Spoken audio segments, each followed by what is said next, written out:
In October 1973, Israel faced its most dangerous war since its founding.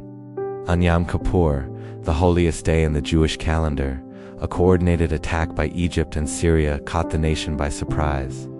The world watched as the Middle East erupted into conflict once again. How did this war unfold, and why did it have such profound consequences for the region and the globe? This documentary examines the origins, events, and outcomes of the Yom Kippur War, providing a factual, educational, and analytical account of one of modern history's most intense conflicts. The roots of the Yom Kippur War trace back to June 1967, when Israel won the Six-Day War.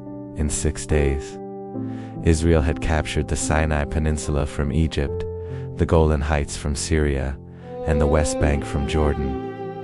These territorial gains dramatically shifted the balance of power in the region. Arab nations, humiliated by the defeat, sought ways to reclaim lost territory.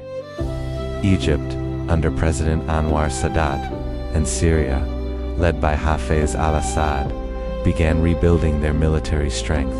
Tensions escalated as both nations sought revenge and a restoration of national pride. At the same time, the Cold War framed the conflict. The United States supported Israel with weapons and intelligence, while the Soviet Union supplied Egypt and Syria. The stage was set for another confrontation. By 1973, Sadat and Assad had developed detailed plans for a coordinated attack. Egypt invested heavily in anti-tank and anti-aircraft systems to counter Israel's technological edge. Syrian forces prepared to strike the Golan Heights simultaneously. The plan relied on secrecy and deception. Israeli intelligence believed that Arab forces were not ready for war, creating a false sense of security. Egyptian and Syrian armies moved troops and equipment covertly, positioning themselves along the borders. The objective was clear. Egypt would cross the Suez Canal to regain the Sinai, while Syria would attempt to reclaim the Golan Heights.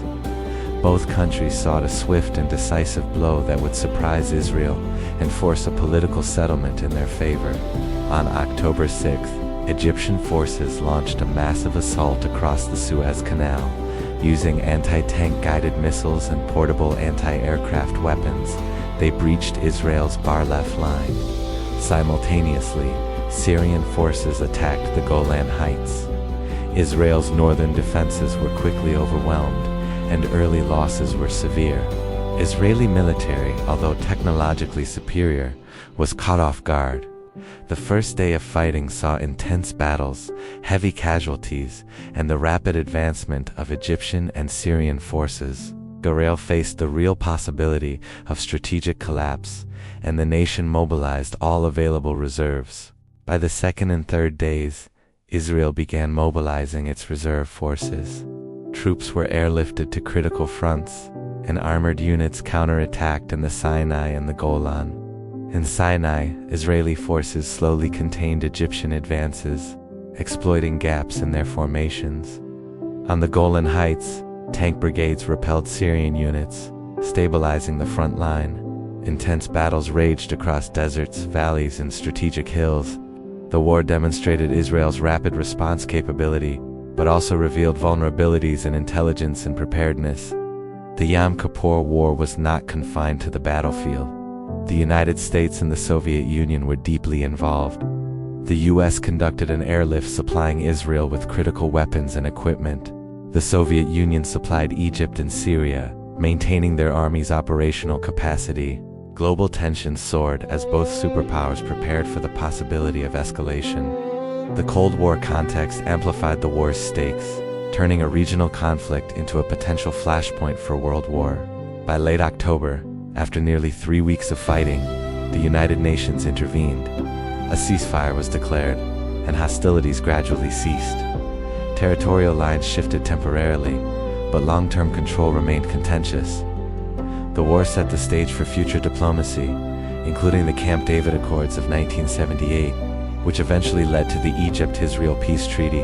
Although Israel had survived, both sides had suffered heavy casualties, and the perception of vulnerability had changed. The psychological impact on Israel and the Arab nations was profound. The Yom Kippur War reshaped the Middle East.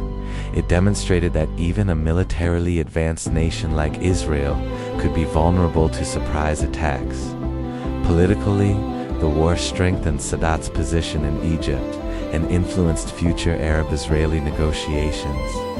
It also reshaped US and Soviet strategies in the region, emphasizing rapid intervention, diplomacy, and arms support. Economically, the war led to the 1973 oil embargo, which sent global energy prices soaring and marked the intersection of regional conflict with international markets. The Yom Kippur War was more than a military confrontation. It tested nations, alliances, and global diplomacy. It reshaped borders, influenced international relations, and left a legacy that still affects Middle Eastern geopolitics today. Understanding this war provides insight into how historical events ripple through time, shaping not just nations but the global balance of power.